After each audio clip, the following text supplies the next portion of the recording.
more you can cultivate that sense of wealth, that sense of abundance in you, the more you can feel that sense of joy, the more easy it's going to be for you to do financially.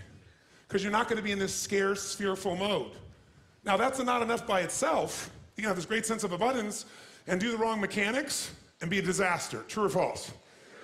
But if I had to have an area to get you started with, you want to have the emotion and psychological strength, because that's going to carry you through when the mechanics are boring or frustrating, or when things aren't working out. Your emotion, your psychology is what will carry you. It'll get you to keep doing it. Everyone knows, if you've done any studies, Dr. Seligman is very famous for doing studies on optimism.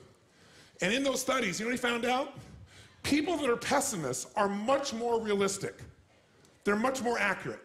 If you give them a test and you ask them to look at something and give you a size measurement of it, or to evaluate their own success or failure at a task, and every study Seligman's done, he did it in the University, I think Pennsylvania if I remember correctly originally, what he found was that optimists always see themselves as doing better than they really did.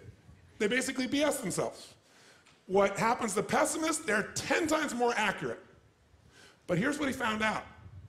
What he found out is because the people who are accurate never push themselves because they know it's never going to work anyway. Whereas the optimist sees it better than it is, so they keep doing it.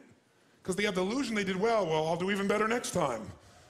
And because of that optimism, they did it more often, and so optimists succeed at a 4 to 5-fold, depending upon the task, result ultimately beyond anything that a pessimist will do, and they're not as accurate. All that's a big way of saying is, if you can develop a psychology of resilience in yourself, you don't have to be optimistic or fake, you can be real. The realness is, whatever shows up, you are larger than anything that can happen to you. You are larger than any financial challenge you could ever face.